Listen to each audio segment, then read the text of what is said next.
Hi there, this is Conscious Flow. I'm Leon. This channel is for helping you see your stuttering as a positive force, as a teacher rather than an enemy.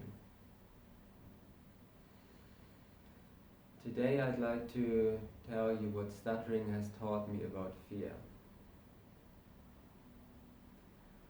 I'd like to start with a little example from a few weeks ago.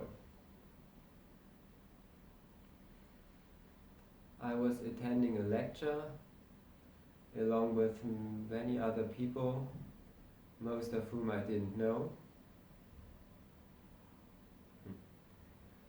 And I soon began to notice that I had this constant background fear of speaking that was just occupying bits of my mind the entire time.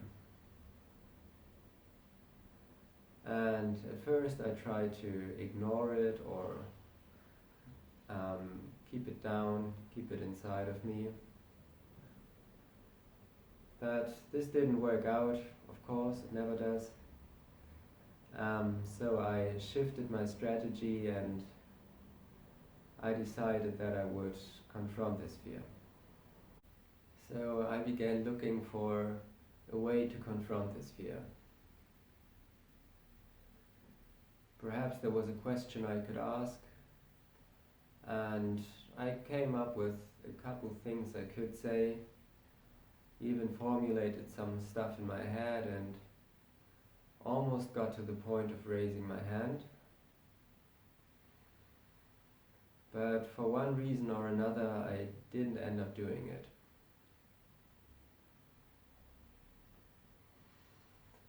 After a while, this inner conflict between trying to keep the fear inside and trying to push it out by confronting it became so utterly annoying and exhausting that I simply had to stop. And instead I began listening to my thoughts. One of the thoughts that came up was something like, as long as this fear is inside of me, I cannot be at peace. This thought didn't sound right, so I questioned it. And I just asked myself, okay, can I feel peace even while this fear is still present? And it didn't take long, perhaps 10 seconds, until the fear was not gone but much diminished, and I could feel a peace that was sort of underlying the fear. And at that point I noticed that the two parts of myself that had been fighting over the fear, one trying to keep it inside and the other one trying to push it out,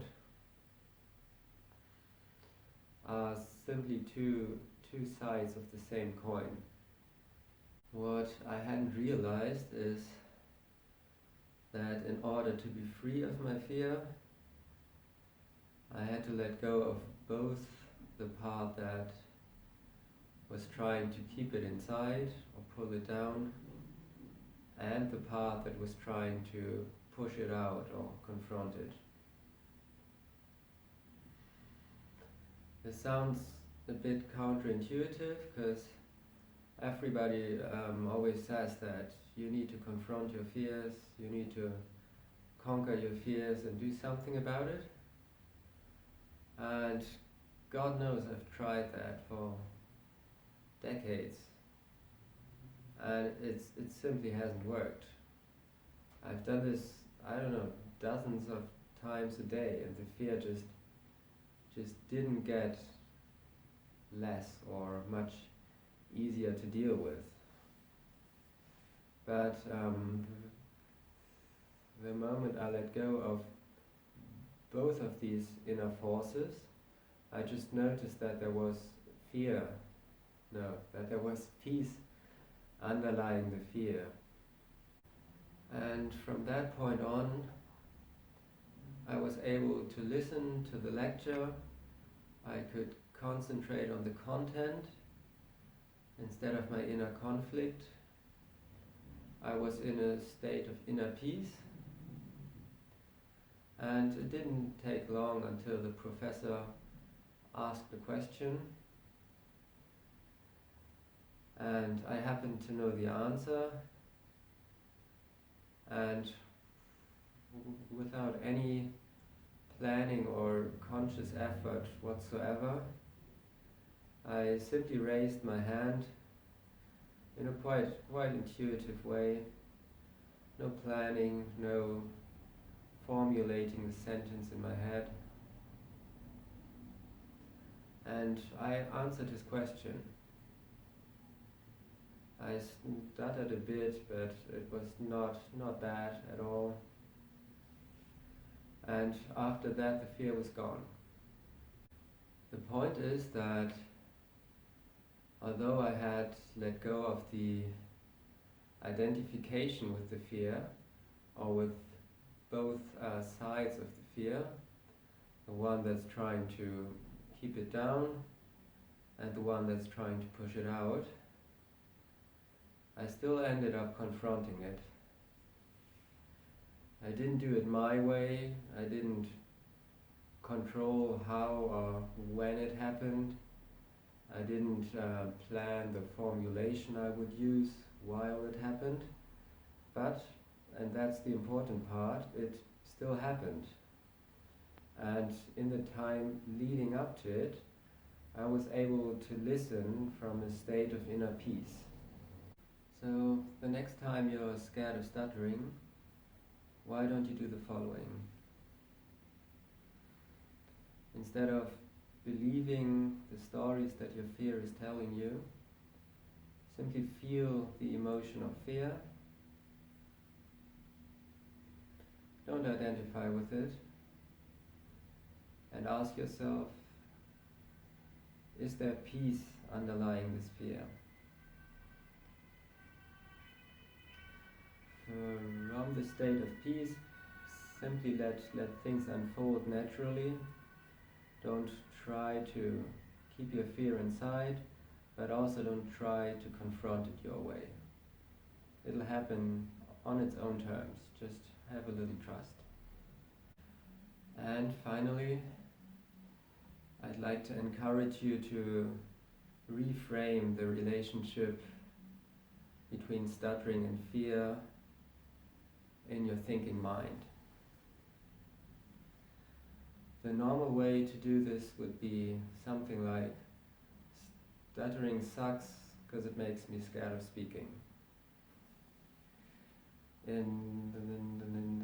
Another way to do this would be something like, stuttering teaches me how to deal with fears in a conscious way. And of course, this way of dealing with fear can be used for any other kind of fear too. I mean, people are scared of all sorts of things. People are scared of dying, scared of living, scared of being alone, scared of being out, scared of going out, scared of looking dumb in an Instagram post. There's definitely no shortage of fears. And all of these fears can be dealt with in a conscious way or in an egoic, reactive way. So, why not give your stuttering some credit for teaching you how to deal with fear in a proper way. Okay, that's all for now. Thanks for listening and hopefully see you again soon. Bye.